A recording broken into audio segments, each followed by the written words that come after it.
dos três grandões, né? Dos três mais fortes do Brasil, Flamengo, Palmeiras e Botafogo, só o Flamengo permanece na frente tripla, né? Depois a gente vai falar desse resumão dos eliminados da Copa do Brasil.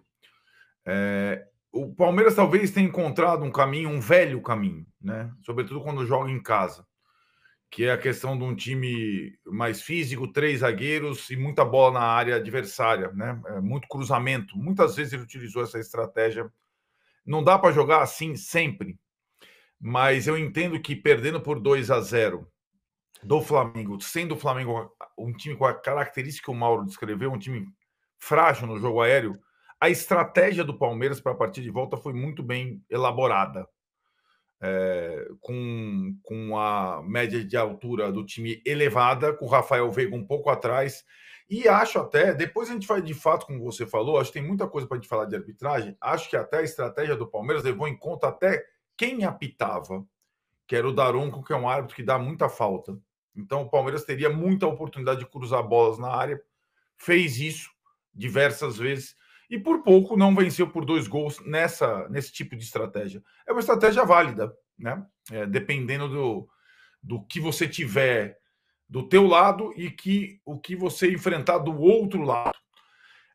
E talvez, Tironi, essa eliminação com aplausos, né? Foi assim que aconteceu, né? No Allianz Parque. Ela deu um alento para o Palmeiras no restante da temporada, lembrando que esse time, na era Abel, ele nunca foi capaz de lidar com 3 frentes, né? Já dizia o livro do Abel, né?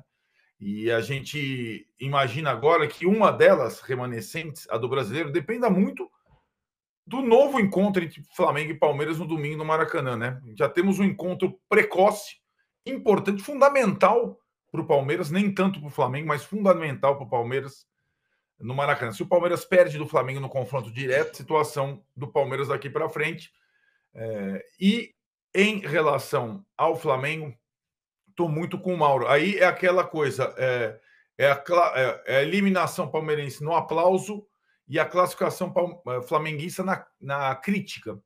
Porque as duas partidas que o Flamengo fez em poucos dias em São Paulo, uma com reservas contra o São Paulo e essa contra o Palmeiras, com o foram muito ruins. Muito ruins em termos de foco, estratégia. E ontem, o Tite não ter dado a entrevista, ele escapou de boas, porque, olha, a estratégia do Palmeiras hoje era óbvia, o time que o São Paulo jogou contra o Flamengo no sábado era óbvio também, e o Tite foi muito mal, não é que foi pouco mal. Ontem, talvez ele tenha evitado o pior quando ele coloca o terceiro zagueiro, o Davi Luiz, e enfrenta o jogo aéreo do Palmeiras como deveria ter enfrentado desde o início, né? Agora, o Tite foi, curiosamente, né? E acho que a manutenção do Flamengo na frente tripla ainda não torna o Tite um cara querido pelo rubro-negro por muito do que ele tem feito ou pouco feito no comando do time. Está lançado o desafio daqui para frente. E não é daqui para frente só lá na Libertadores. No domingo, contra o Palmeiras, o Tite e o Flamengo precisam dar uma resposta. Foram muito mal nessa parte paulistana aí da temporada. Mas o Tite não falou. E talvez fosse o cara mais importante para para ser ouvido ontem depois do jogo, depois desse jogo ruim do Flamengo.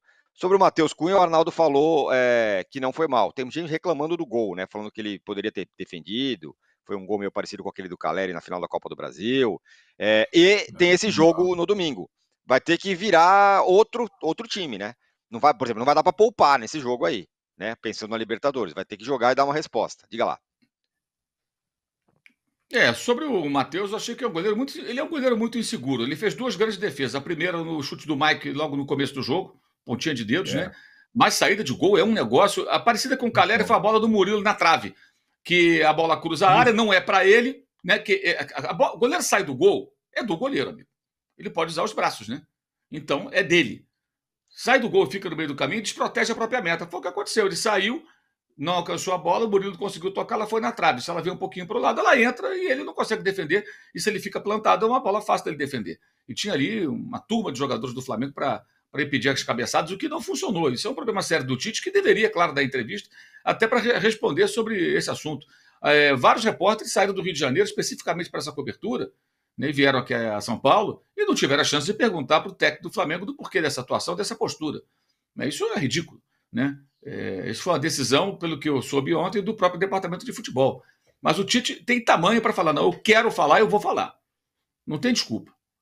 Mesmo que o Braz tenha dito, não, Tite, não precisa falar hoje não e tal, ou alguém tenha dito isso para ele, não, eu quero falar, eu faço questão de dar entrevista. Vai lá, encara os repórteres. Até porque muitas vezes são bonzinhos, o que tem de repórter é bonzinho, né? Com técnico, meu Deus do céu. Aí vai lá, tão bonzinho e fala, não sei o que e tal, ninguém pergunta nada, ou não fazem perguntas mais contundentes, né? Porque o Flamengo não pode jogar dessa maneira, esse é o ponto. Não pode jogar dessa maneira. E aí entra também a responsabilidade dos jogadores. Eu acho que o Tite é o principal responsável, ele que escala, ele que monta a estratégia, ele que está cuidando e não poupando, como ele diz, né? E cuidou para quê? Para ter esse desempenho? Porque, gente, o Flamengo não perdia para o Palmeiras nesse estádio, lá no Allianz Parque, desde 2017. Desde então, jogou até com 20 desfalques na época da Covid. 20 desfalques, aproximadamente. Nem o técnico foi, que era o Domenic Torrente, foi o auxiliar dele. E daí o Hugo foi o goleiro daquela oportunidade, o Richard Rios jogou pelo Flamengo, e o Flamengo fez bons jogos em todas essas partidas. Todas. Né? É verdade, perdeu quando podia perder. E o Palmeiras teve uma vitória inútil ontem, né? Aliás, já viram o recorte do Palmeiras? 7 jogos, 4 derrotas, 1 empate, 2 vitórias. Uma que não serviu para nada. E tem uma agenda positiva tremenda para o Palmeiras. É impressionante a boa vontade. Acho até que as palmas dos torcedores foram de extrema boa vontade. O time lutou, isso é o mínimo. Mas não jogou nada no Rio de Janeiro, por isso foi eliminado pelo Flamengo em casa. Aliás, eliminado 3 anos e meio. 2 vezes pelo São Paulo em casa, uma pelo CRB, uma pelo Atlético Paranaense, uma pelo Boca e uma pelo Flamengo. São 6 eliminações em 3 temporadas e meia. Alguém percebe isso? Né? É muita agenda positiva. Né? No caso do Tite, não tem agenda positiva, tem crítica. Né? E ele deveria ter ido lá responder as perguntas, sim, não foi, é mais um erro, até uma falta de respeito com os colegas da imprensa que estavam lá para fazer as entrevistas, né? A entrevista com o treinador e com o torcedor do Flamengo, que estava querendo saber o que ele ia dizer. Aí agora vai aparecer quando? Domingo, depois do jogo. Se ganhar o jogo domingo, o assunto de ontem já foi por terra, né? Porque é isso. E outra coisa, isso aí também é culpa da CBF, porque deveria ser obrigatória a entrevista do técnico. Como se não bastasse esse negócio do Tite colocar auxiliar técnico para falar no lugar dele antes do jogo, naquela entrevista pré-jogo, quando ninguém está interessado no auxiliar, as pessoas querem ouvir o que o treinador tem a dizer. O repórter pergunta geralmente, você escalou fulano, escalou ciclano, esse sistema de jogo, e o cara dá uma palhinha ali do que ele pensou. Aí entra o auxiliar, não é a mesma coisa, evidentemente, né? Mas ele parece que quer distribuir visibilidade para os integrantes da sua comissão técnica. Faz isso há muito tempo. Fazia até na seleção, e quando chega depois do jogo, não dá entrevista. Deveria ser obrigatória a entrevista do treinador. Obrigatória.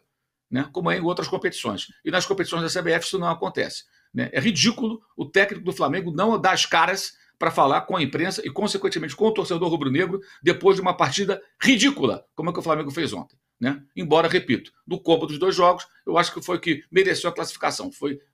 Não conseguiu não ser tão ruim fora de casa como o Palmeiras foi no Rio de Janeiro, e eu acho que por isso acaba. E foi superior também, né? No Rio, o Flamengo jogou mais do que o Palmeiras jogou ontem. Porque quando os 2 times jogam bem, o Flamengo joga mais que o Palmeiras. O Palmeiras é muita vibração, muita pressão e tudo, mas, gente, que repertório pobre ontem. Meu Deus do céu. Um adversário frouxo e o Palmeiras só jogando bola na área. Eu, sinceramente, há quem gosta disso, né? Tem gosto para tudo. Só para fechar ainda com você, Mauro, você acha que domingo vai com a tropa de choque, né? Não vai dar para ser diferente? Não sei, porque quarta-feira tem o Bolívar, talvez ele tenha que cuidar dos jogadores, né? Pode ser que ele tenha que cuidar dos jogadores. Eu acho que ele tem que analisar caso a caso, né? Aqueles que estiverem mais desgastados e tudo, de repente põe no banco, entra no segundo tempo e tal. Dá para montar um time bom para domingo e para quarta-feira também. E o Palmeiras vai estar na mesma situação, né? Fez ontem um esforço muito grande, né? Correu muito, o time teve que correr muito para tentar o resultado. E quarta tem o Botafogo no Rio de Janeiro, né? E nas 3 últimas visitas ao Rio de Janeiro, o Palmeiras só perdeu. 1-0 Botafogo, 1-0 Fluminense, 2-0 Flamengo. Foram 3 quartas-feiras seguidas perdendo lá no Rio de Janeiro. Vai de novo na quarta-feira com o Botafogo, num jogo que forjaram aí uma rivalidade, uma coisa toda. Vai ser certamente um jogo bem intenso. Aliás, falei em rivalidade, tudo. Absurdo o tratamento dado aos torcedores do Flamengo ontem no estádio do Palmeiras, né? Absurdo, vergonhoso. É incrível como mal se fala nisso. Tá? Os torcedores encurralados, a polícia tratando mal. Não estou falando nem das organizadas. Os torcedores avulsos ali, que não são integrantes das torcidas, que foram ao estádio. O torcedor do Flamengo ir ao jogo no estádio do Palmeiras é uma aventura. Tamanho desrespeito é a forma como são tratados. Muito, teve confusão mesmo. Teve confusão não, teve entreveros ali no Allianz Parque. De novo, lembrando, já teve coisa grave, né? Morte, já aconteceu muita coisa ali nesses jogos entre Flamengo e Palmeiras ao redor do Allianz.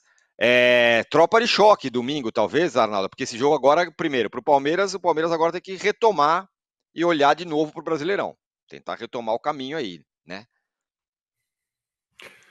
Na verdade, como o Mauro falou, os dois têm a mesma dúvida, né? Por conta da Libertadores no meio da semana. Quem também deve estar em dúvida é o Botafogo, né? Para o final de semana, que é o líder do Campeonato Brasileiro. Não é nem o Flamengo, nem o Palmeiras, que também está eliminado da Copa do Brasil, mas tem o Palmeiras pela frente na sequência. A diferença é que o Botafogo, Tironi, ele teve várias ausências na partida de ontem, as lesões graves, outras situações. E a questão do Botafogo nesse final de semana, para mim, é mais complexa, né? É o jogo contra o Juventude de manhã em Caxias no domingo, né?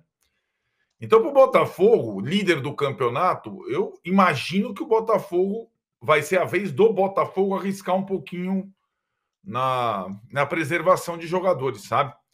E acho que não vai com todo mundo para Caxias. Imagina o jogo de manhã, desgastante, frio, 11 horas da manhã, não a distância é maior, a chegada a Caxias não é tão simples. Então o Botafogo talvez tenha esse desafio mais complexo do que a dupla. Eu vejo o Flamengo sendo um time que, quando joga, como o Mauro falou, quando joga, o que o Mauro quis dizer, na minha opinião? Quando o jogo é mais franco, mais técnico, favorece ao Flamengo, né?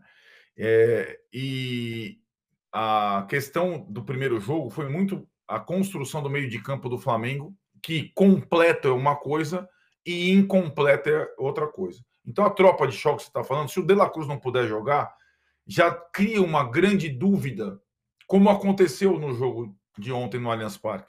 Colocar mais um volante ou colocar um ponta e trazer o Gerson para o meio. Ou, quiçá, que a torcida do Flamengo não gosta, colocar 3 zagueiros. Então, o De La Cruz é um jogador insubstituível mesmo pela característica, além da qualidade. Quando jogam Pulgar, De La Cruz, Gerson e Arrascaeta, o Palmeiras tem uma dificuldade imensa para competir no meio campo. Mas eu não sei exatamente qual é a condição do De La Cruz. E acho que o nível do jogo do Flamengo no final de semana vai depender muito da presença dele ou não.